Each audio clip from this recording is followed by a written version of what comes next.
system create barriers and disadvantages for the advancement of gender equality. And here I'm going to think about three particular points. One is fragmentation. The second is multiple access points, which, as you will have noted, is also an advantage. So it can be an advantage and a disadvantage. And finally, briefly, corruption and patronage.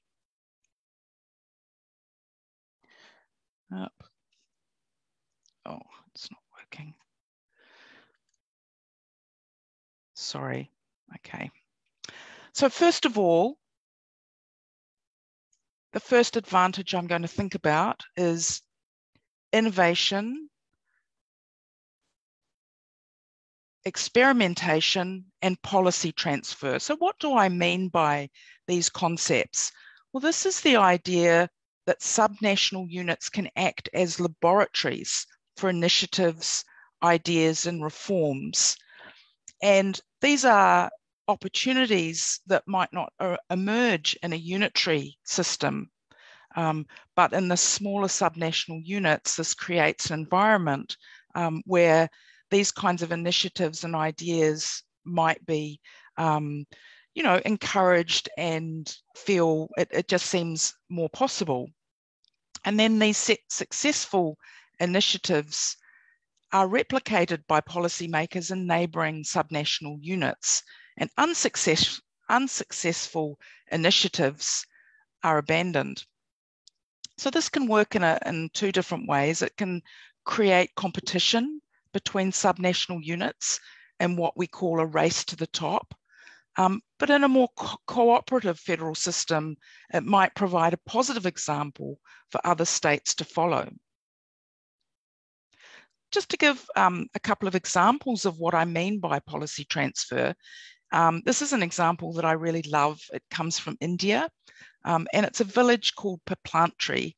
And in this village, since 2006, the villagers plant 111 trees every time a girl child is born.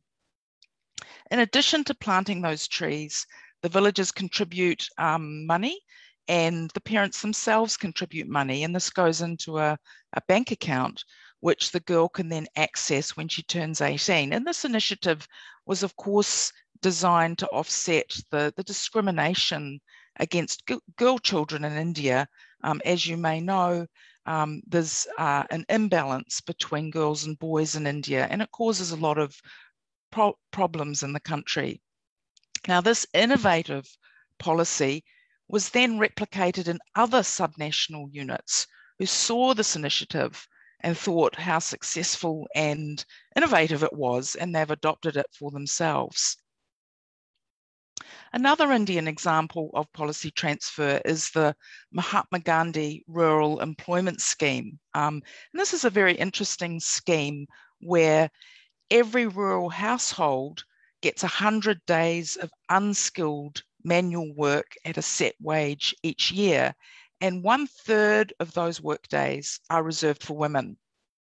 Jobs must be no more than 5 kilometres from home, and if there are 5 or more children under 6, then one of the women is paid to care for the children.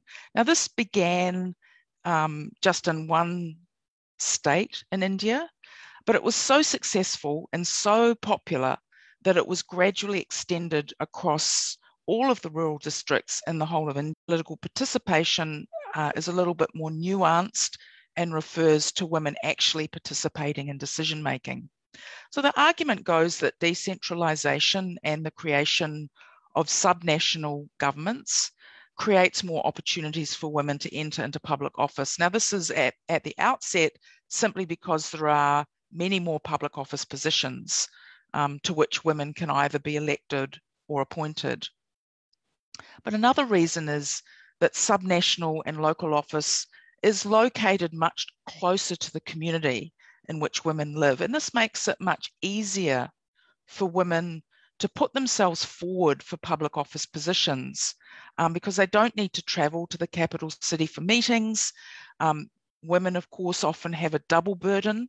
If they want to run for public office, then they're still expected to continue their domestic work. So if public office is close to home, it's easier for them to juggle that double burden. Campaign costs are much smaller, and also community and family are much more accepting of women in public office if it's close to home and that they don't have to go off to the capital city. It's also true, according to research, that as the prestige of the public office lessens, women's representation increases. In other words, it's easier for them to put themselves forward for public office if it's a less prestigious position. To give an example in the area of political representation, it's interesting to think about gender quotas. And there are some really interesting examples of gender quotas that have been used in federal systems as policy transfer. Now, they're a very effective mechanism for increasing women's numerical representation. I think overwhelmingly, the research shows that it's the most effective governance mechanism. And there are three main types. There are reserved seats where a particular number or percentage of seats are reserved, and 4 federal countries have reserved seats. There are legislated candidate quotas, where each party is mandated by law to set aside either a number of candidates or a percentage for women, and 6 federal countries take that approach. And then there are voluntary party quotas, which is when political parties voluntarily opt to introduce gender quotas, and 8 federal countries have voluntary party quotas. Now, of course, unitary countries also have gender quotas. So gender quotas themselves are not distinctive to federalism, but research does indicate that federal systems and federalism creates an opportunity for the adoption of gender quotas. And this is because they can and they have been introduced at subnational and local levels as a pilot, and in this way they're not as challenging to the male elites that may be opposed to gender quotas. And they can also be introduced in receptive subnational units. So there might be resistance in some subnational units or at the central level, but in this way they can be selectively introduced in one subnational unit, and then of course we hope that policy transfer will mean that they then get adopted by other subnational units.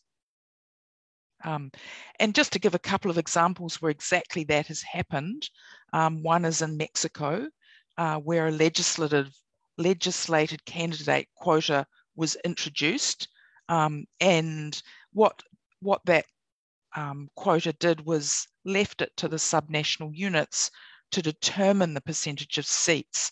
And this led to considerable differences across the different subnational units. Some had very low quotas and some had very high quotas.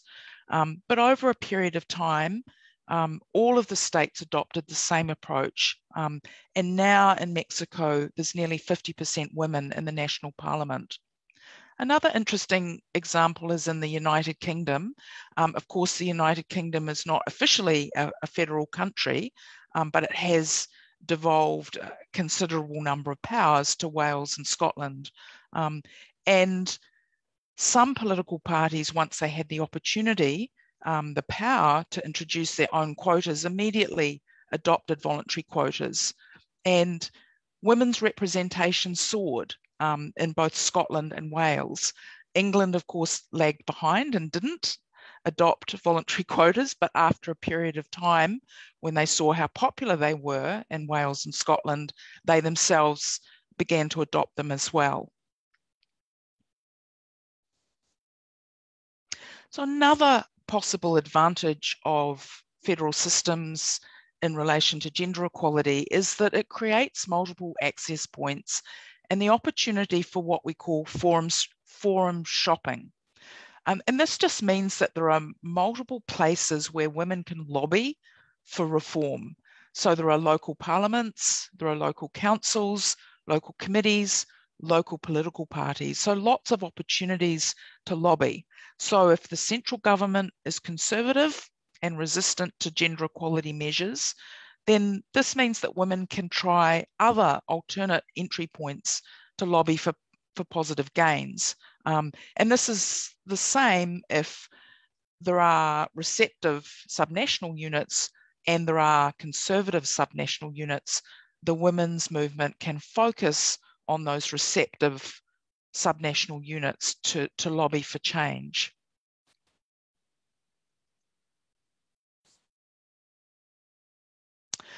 So just an example of how this has played out, and the example I'm going to use here is Iraq. And in Iraq, the women's movement focused on Kurdistan, which is a semi-autonomous region in the Federation of Iraq, and it's a much more progressive region of Iraq, much more receptive to gender equality issues. And so they worked very hard and focused on Kurdistan and managed to negotiate quite a substantial series of policies and laws to combat violence against women. And they've managed to introduce domestic violence legislation, a hotline for women to call to report abuse and to get help. And they've managed to get a general directorate formed which receives and investigates violent acts against women and provides a whole range of services to survivors of domestic violence. Now, this hasn't been taken up by other parts of Iraq, but maybe in the future, in an example of policy transfer, this could happen. Another example, another one from India, and this is another one that I really like. It's multiple access points and forum shopping again. And this is the example of the Nari adlets, and you'll see them in the photo there, all sitting around, the women all sitting around. So it's a women's forum run by village women to determine a variety of disputes, often disputes in the family and different service delivery issues. Now, it was originally introduced just into one Indian state, Gujarat, which was very receptive to the initiative. But it was so successful that the program then, in an example of policy transfer, was adopted in other states. So it was introduced after the women's movement really pushed for this and found a receptive state in which to introduce it. Now, just to talk about some of the federal disadvantages, because federal systems, as I've pointed out, do offer different advantages for the advancement of gender equality, but there are also federal disadvantages. Federal systems also offer some disadvantages. So first of all, multiple access points, as they can enable the women's movement to lobby for positive reform. Those multiple access points can also enable conservative policies or measures in one subnational unit to be adopted by other subnational units. So the multiple access points can work to the advantage of gender equality, but it can also operate to the disadvantage of the advancement of gender equality. Fragmentation is an important one, and fragmentation can occur in two ways. For example, it might prevent the central government from introducing countrywide laws, measures, social policies, and other initiatives. Now, this will be, of course, if the way in which competencies have been allocated mean that the central government might not have the power to introduce it. Just to give an example, in Australia, domestic violence legislation is something that has to be introduced by the states. So the central government simply doesn't have the power to introduce uniform domestic violence legislation across Australia. And the other way that fragmentation can lead to a federal disadvantage is that it might fragment the women's movement. and the women's movement might struggle to unify, and resources are spread between subnational campaigns and central campaigns, and it might be difficult then to move forward with reform. Finally, corruption, which I'm defining as dishonest or fraudulent conduct by those in power, and patronage, which is the favouring of community members in exchange for support or votes, can often be strengthened by decentralisation in countries where corruption and patronage is a problem. That decentralisation can strengthen local elites, local power elites, and make it more difficult to come up with measures and find ways of combating corruption and patronage. So just to finally, just to give an example of fragmentation and the issue of central government and the women's movement, and I'm using an example from the United States where the marriage laws, the competency or the power to enact marriage laws is given to each of the 50 US states. So same-sex marriage was recognized in Virginia in 1967. And in an example of positive policy transfer, same-sex marriage was gradually recognised in an increasing number of states. So that was you could look at that as a federal advantage, but you could also look at it as a federal disadvantage, because what it did was created a lot of inconsistency and uncertainty across the United States. So people crossing borders wouldn't necessarily have their marriages recognised, and it meant that different people had access to same-sex marriage. Some had access, some didn't. Finally, in 2017, the Supreme Court did find same-sex marriage to be a fundamental right, and finally there was consistency across the United States on this issue. So I think as well as being an example of fragmentation, it's also an example of how federalism can create, positive advantages, federal advantages, but you can also see in the same example that it's creating federal disadvantages. So thank you. That's my short presentation, and I know that we're going to move now to some questions.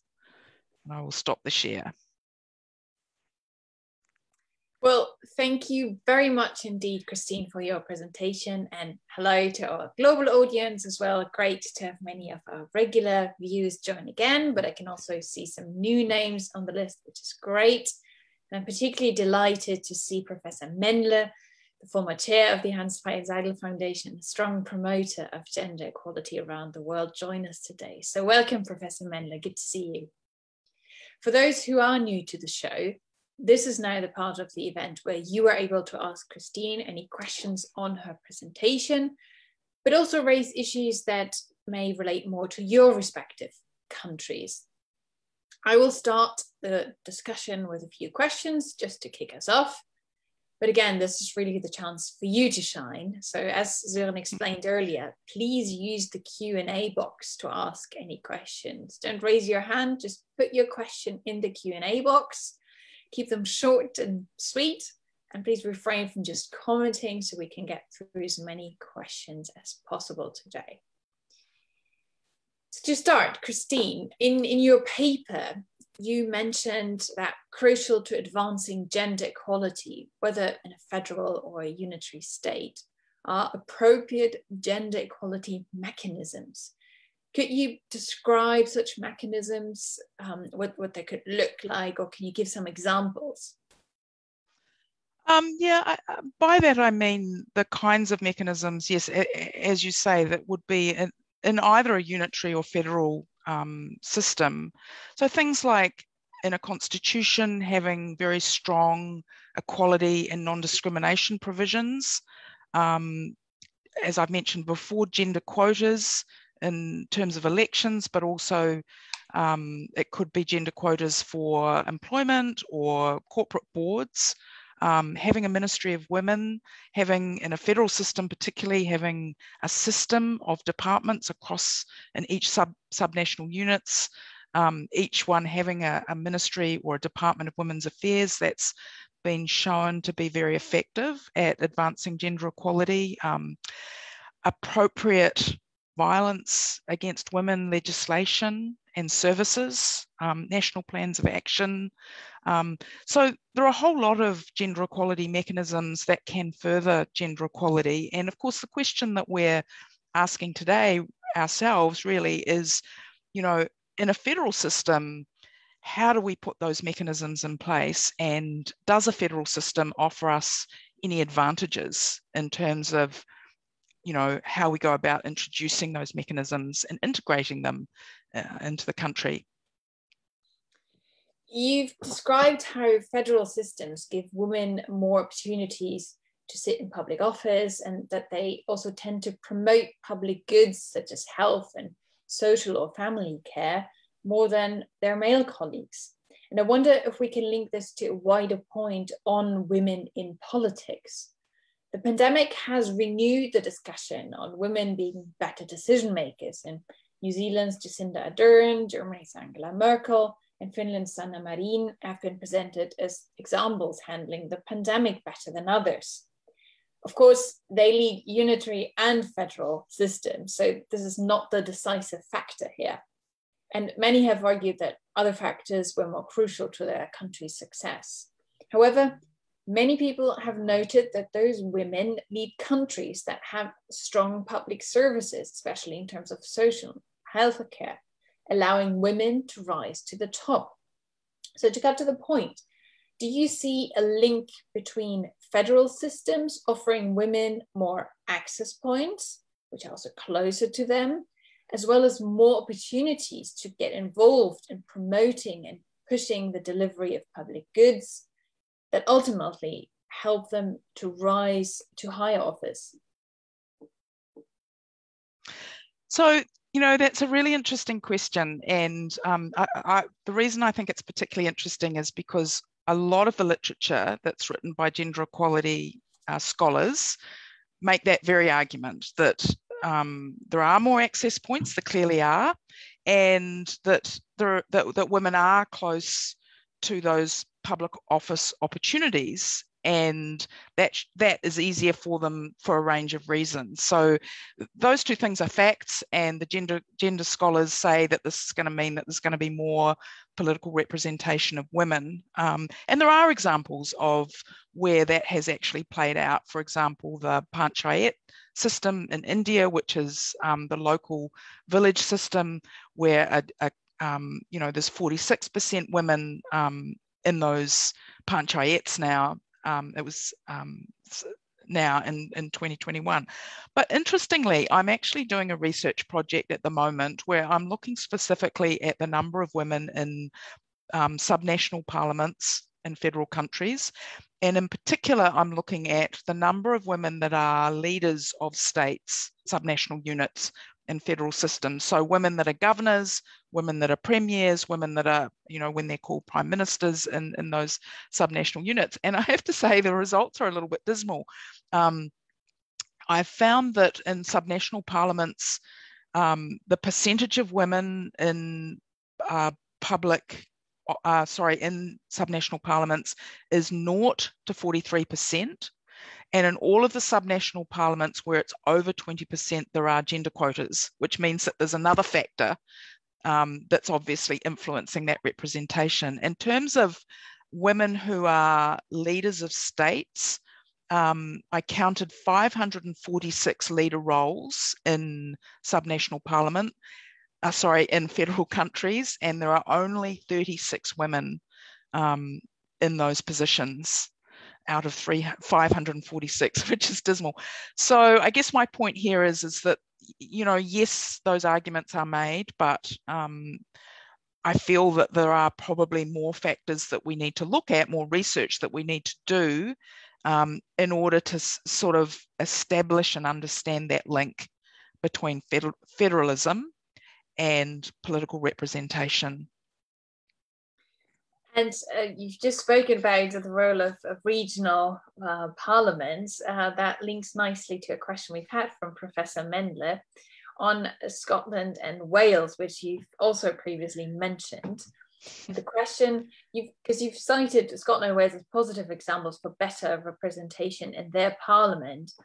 And the question is whether the election law is different to the election law in Westminster as in the UK Parliament. Sorry, you'll have to ask me that question again.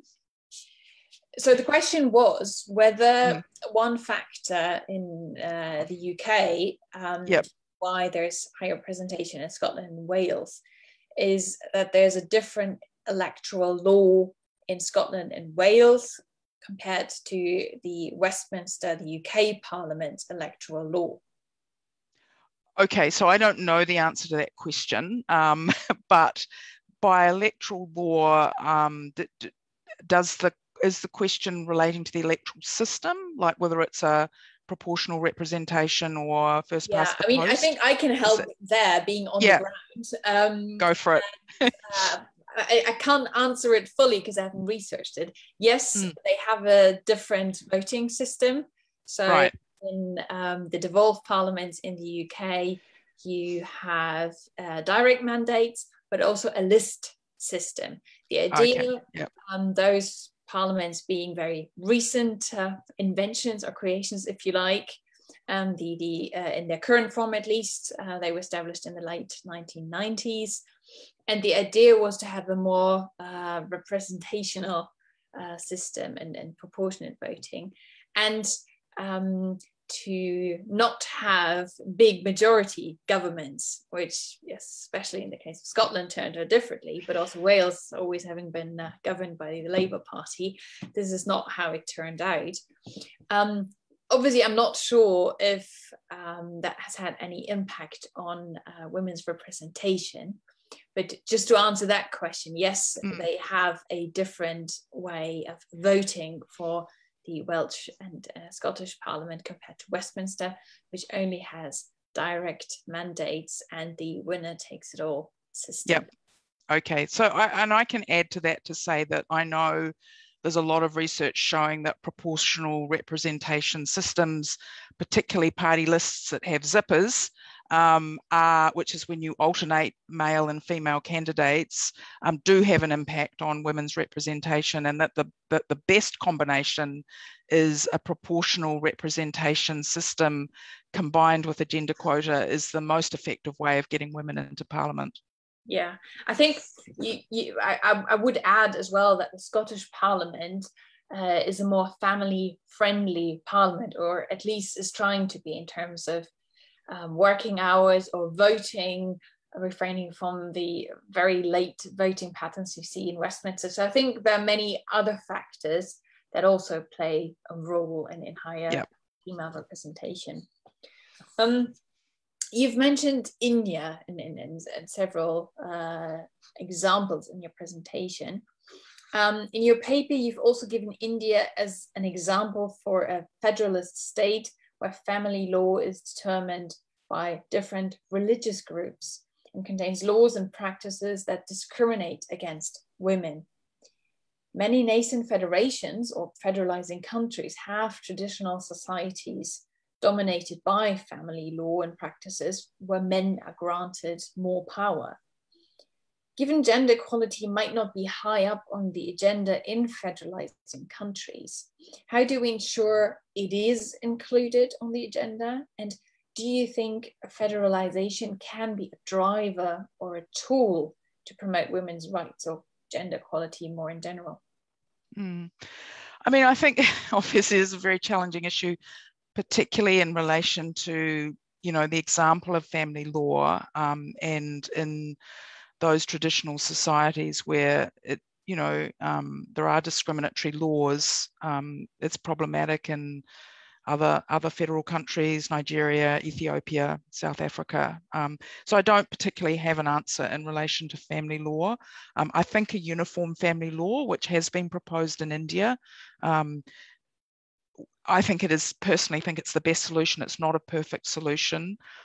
because then you are going to possibly exclude minorities, and that's the issue in India, that the fear is that will become a Hindu family law. But I guess if you're making sure that you meet the standards, international human rights standards, then custom that doesn't, that doesn't contradict international human rights standards can continue. In terms of the second part of your question about federalism being a driver for the promotion of women's rights, I mean, I think yes, because I think it's particularly if it's a country that's moving to federal system, then it's a real opportunity for the women's movement to use that as a tool or a lever to promote the kinds of changes that they want, and that they, and it's not that they're not, they may not necessarily be measures that are exclusive to federal systems, but it is a great opportunity to try and insert them. Just because you've mentioned Ethiopia and Nigeria, federalist systems are often introduced to solve or diffuse ethnic or religious conflicts. And you've stated that this indirectly benefits women as they are disproportionately affected by conflict.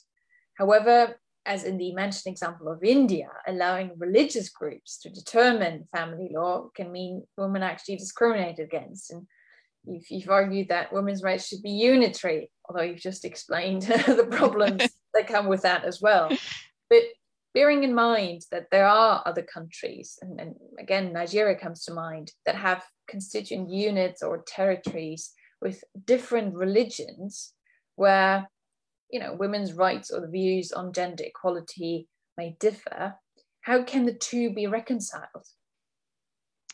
So, I mean, I think the answer to that is that they can't. And again, it's an example of how a federal system can create an advantage in one area and a disadvantage in another. So in the example that you've given, in a country where there's conflict, whether it's internal or external, there's lots of research to show that violence against women will increase, that peace is safer for women.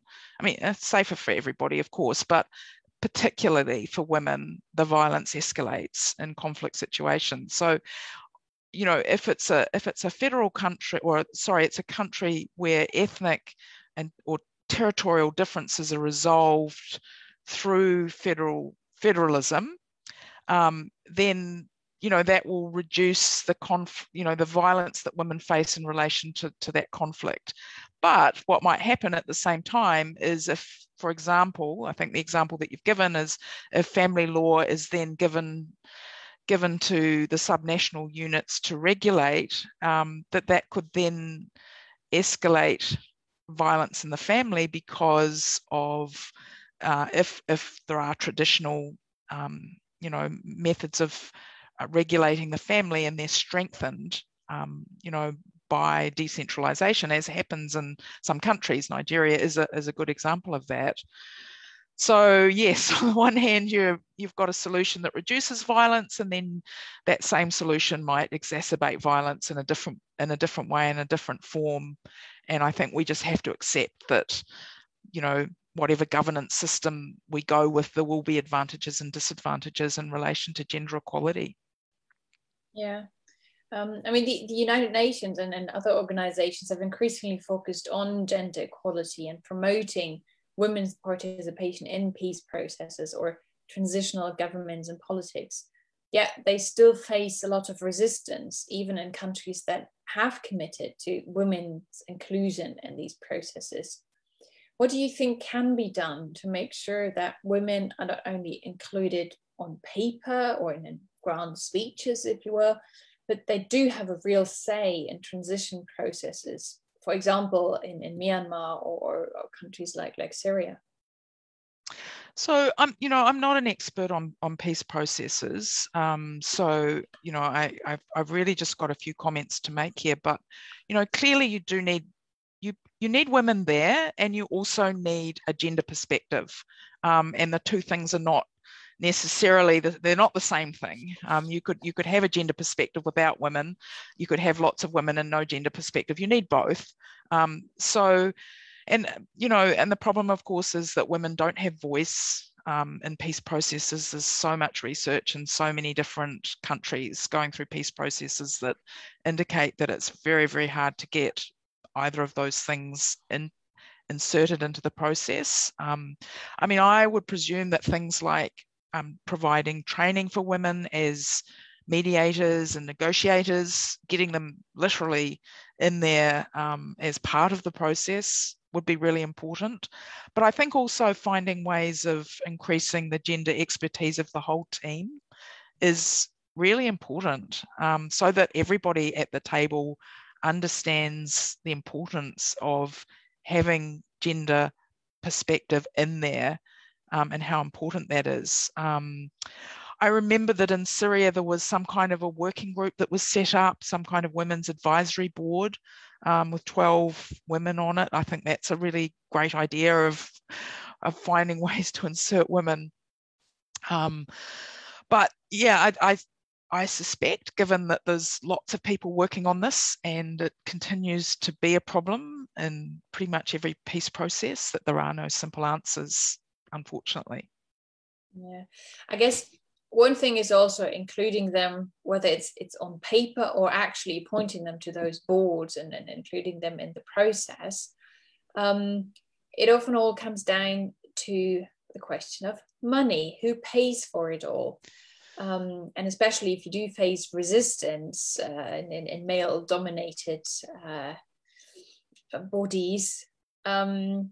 You've mentioned in your presentation a few examples for projects, pilot projects that have then spread, but who paid for them? Where did the funds come from? So especially in India or other developing countries you've worked with, and how can you make sure those projects don't remain small pilot projects? How do you spread the word? And given there's often quite limited funding involved, how can this be scaled up quicker? Yeah, and I think a lot of pilot projects do end up just being, don't end up spreading. I mean, another example is the women-run police stations, which both in India but also in some Latin American countries have introduced them, and they're astonishingly effective in terms of getting women to report and come comfortably to the police station. They're brilliant, and they should be everywhere, but they're not. And so how do we go about this? How does this policy transfer happen? And yeah, I mean, I think funding for different projects comes from different sources. Sometimes it's government, like Mahatma Gandhi project was funded by the government. The Pulplanti was the village itself decided to introduce it. And of course, often you have lots of international organizations that are coming in, and, that also has its problems and issues with people coming externally inside countries and starting projects and so forth. So yeah, I think that those things are really important in terms of how they work. But I guess there are whole lots of ways of trying to market it. But I guess the way that it's sort of meant to work, if you take it from the perspective of sort of gender equality experts, is that it's a more of a natural process, so that a neighbouring state looks at what's going on next door and says, oh wow, that's great, we're going to do that too, and presumably you presume that each project is going to market themselves if they're very successful, and they're going to be saying, look what we've done, look what we've achieved, and then other states are going to come in and also adopt that measure and hopefully progress it. But I don't have a better answer than that. I think that for organisations that are working in these areas, that's something really important to think about, how to go about sort of encouraging policy transfer. Because we see examples of policy transfer, so we can see that it's effective. So let's think of ways to strategize to encourage policy transfer. So, playing the little devil here, does that mean it might make more sense to introduce it on a national, on a federal level from the start, so that you don't need to scale up and sort of start from the low level, going up, spreading across the country? Yeah, and I mean, that's, you know, that in a way that was the example that we talked about earlier about family law, that I generally think it's better to have family law introduced at the central level across the country, although I can see that there are problems with that as well. And other things too, like violence against women legislation, it's sometimes it is easier just to have a national law that covers the whole country. So, I mean, I think it depends on the particular country. Every country is unique. And perhaps just to give an Australian example that I think is quite interesting is on the topic of abortion, which is very controversial, obviously, in both unitary and federal systems. But, you know, international human rights law says that women have a right to a safe, legal abortion, and it should not be a criminal offence. So you can say that that's an objective of the women's movement to achieve that. Well, in Australia, we've had a very conservative government for over 20 years. We've only had a progressive government for a very short 2-year period. So if it was left to the central government, we would still have laws around abortion that had come from, that, you know, came to us through the imperial tide of Great Britain colonization. We would still have those laws, but because of federalism, what's happened is one by one, each state has decriminalized, and through a process, I think, of competition where they've looked at each other, and, you know, the states that have decriminalized have really, women are flocking to those states to get their abortions. And so gradually what's happened, and last year we finally got the last state to decriminalise abortion, and I think that is an example of how in Australia federalism made it more possible, but in a different country, like in Latin American countries, reproductive rights have gone the other way, where the central, like Mexico is a great example, where the central government introduced a progressive it wasn't just about abortion, it was reproductive rights, and all the states then went way more restrictive with their reproductive rights legislation in response to that. So, you know, it can work both ways. Yeah, and I think you've previously mentioned the example of gay marriage in the US, and I'm wondering, you know, using the states not just as laboratories for possible policy transfer to the federal level, but also giving each individual state the time and space to adopt the legislation, if that's where federal states have an advantage, because you can slowly build up the political consensus on sensitive issues such as abortion or gay marriage. You know, if you have a critical mass of states in a country like Australia or the United States, there may still be, you know, certain states who hold out just for the sake of it, and then take pride in it. But I do wonder whether there is an argument to be made that this is where federal states, even if fragmentation is not ideal, gives that time and space to reach a political consensus over time. Yep, I agree. And you know, every country is different, but in a number of countries, that's exactly what happens. And there are examples in probably many of the federal countries of particular issues, and not just gender equality, but where that exactly that has happened. Yeah, and I mean, Ireland is another example, staying on the abortion debate, where, you know, there was a slow build up, and then it was introduced after a referendum. So there, sort of the public consultation and a public referendum was the solution. I found something Australia has also been sort of playing with. Yes. Of course, gender equality touches on many aspects of politics. So social welfare, employment, family law, to name just a few, and we've discussed some of them. That makes the promotion of gender equality very challenging. And we see that even in liberal democracies in the West, women still earn less than men. They're less likely to rise to the top of leading companies, or they're underrepresented in politics. And we've spoken about the UK. Do you believe that as a result of these substantial challenges of achieving gender equality, federalizing and democratizing states need different policies and priorities to established federal democratic states? And what would these differences be?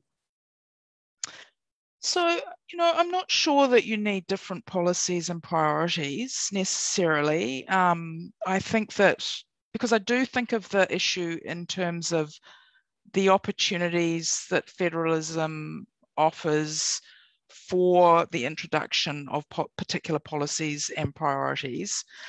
But there are some areas where, yes, that's true, because, so for example, things like the allocation of competencies. So this is a federal issue, like, what are the states going to have power to do, and what's the federal government going to have power to do? And this is really relevant to gender equality. Do you give family law to the states, or do you keep it central? Do you give healthcare to the states, or do you keep it central? Or do you share it? In education, these are, public goods and services. These are really important issues for gender equality. So there are, I think, issues and questions there that are particular to federalism. And of course, funding fiscal federalism is something that is very important, again, to the advancement of gender equality. So yes, there are some things that I think are specific, that need to be thought through, that are specific to federal systems. But a lot of other policies, so like gender quotas, that's an important policy, whether it's unitary or federalism. And what we need to think about is, how can federalism create opportunities for us to get gender quotas? How can we introduce them? And because, if there's a new federation, then a new constitution is likely to be drafted, and that's a huge gender equality opportunity. We've spoken a lot about sort of traditional family law and the issues that creates. And the promotion of gender equality in general has often been regarded as quite a Western-centric debate. I remember Sweden's foreign minister was derided in many corners of the world for declaring her country pursued a feminist foreign policy. So can you give an example of a non-Western country, whether a federal or a unitary state, that has recently advanced gender equality, and describe some decisive factors in that process? Well, Nepal is an interesting example, I think, as a federal country, because, they've got a really remarkable constitution for gender equality. It has very strong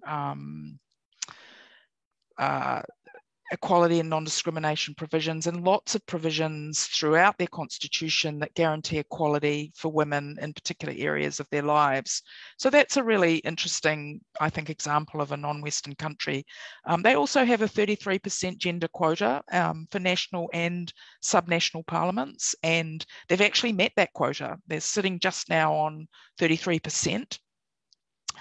Another interesting country is Rwanda, and Rwanda, of course, not federal, comes up a lot, but I saw that in the 2020 Gender Global Gap report, they had scored 9. No, they're the 9th country out of 153.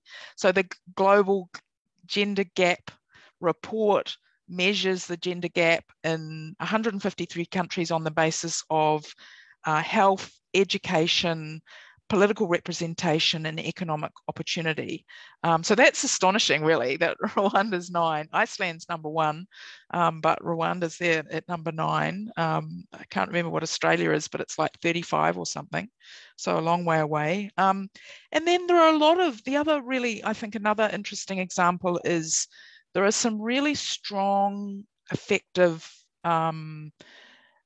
domestic violence and sexual assault offences legislations in non-Western countries that have been introduced in recent years. And there are a variety of reasons for that. Some of it is, outside influence and organisations predicating donations on rule of law changes.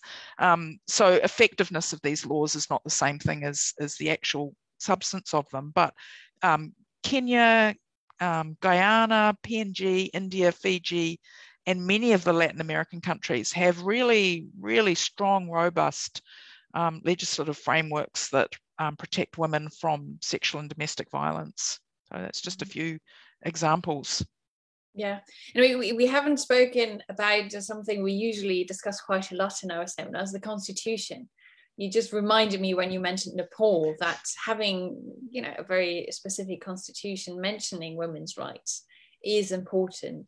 So would that be one key element in your view, just to push you a bit on that point, especially for federalizing countries, to really, you know, manifest that in the Constitution, even though the reality is often still quite different? Yes, I absolutely think that having a really strong constitution is so important for advancing gender equality. Of course, I'm a lawyer, so you know I have that sort of bias towards the importance of law. But I do believe that you know, you can have law that really promotes gender equality, and you don't have gender equality on the ground, or not yet.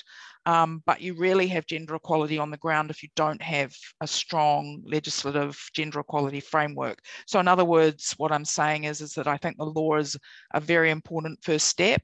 And then, of course, the second step is the implementation of the law. But having a strong and a constitution, the drafting of a new constitution as a federal system comes into being, is such a huge gender equality opportunity, because there's so much you can put into a constitution, and then it's supreme law, you know, and it's, you know, it governs the whole country. It's such an important opportunity. You can have your Bill of Rights full of equality for women in all areas of their lives. You can have, you know, this is the opportunity to have a proportional electoral system, to bring in gender quotas. You know, there's just so many ways in which, you know, you can have a really strong constitution. So yes. Great answer. Excellent. Yeah. I'm conscious that we are already over time, but regulars of the seminar series will know that my last question I ask every expert is how people in newly established federal systems can become true federalists, looking at safeguarding mechanisms, specific constitutions, we've just discussed that, the political culture, and then ethnic factors. So slightly rephrasing the question for today's session, are women keener federalists? So that's an interesting question. I mean, I think women activists are very keen federalists.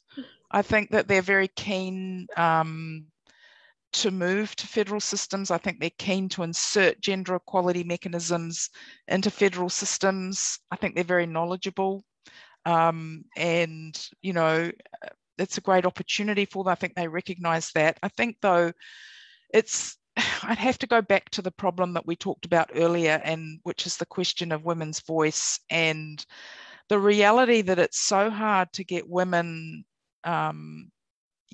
voice in peace processes. They're left out of peace processes. They're left out of constitutional drafting. There are exceptions to that in Canada. When the Charter was being drafted, the new equality and non-discrimination clause was redrafted with the very strong feminist movement in Canada, but they absolutely pushed for a really progressive provision, and that provision has then led to all sorts of really fantastic decisions in the courts that have advantaged women. So there are examples of women getting their voice heard in drafting of constitutions, but they are often left out of that process, and they're often left out of the decision making around the allocation of competencies and fiscal federalism, these important governance decisions that have such a huge bearing on women. So that's my fear. I think they're very keen, but I think at this point, I don't have a solution. There is no solution that I guess we just all have to work at it. But I do think voice is the biggest problem that women face, is just getting their voices heard, and getting themselves into these processes where they can make such a huge and positive difference. Well, on that sort of happy note, I will bring the discussion to a close. Our next seminar will take place on the 4th of May at the usual time, and we will take a more country-specific view again and talk about the Philippines with Raymond Rosuelo, who will talk about the effect of the pandemic, which, yes, is still going on, has had on the Federalism initiative in his country. This now leaves me to thank you all for watching and participating, and most of all, thank you, Christine, for introducing the topic of gender equality and federalism to us, answering all these questions, but most of all, for staying up so late in the night to do just that. So you can finally go to bed now, Christine, as well as everyone else who lives closer to the deadline. And to those who've just gone up further west, very good morning. To everyone else, have a good day. Bye-bye.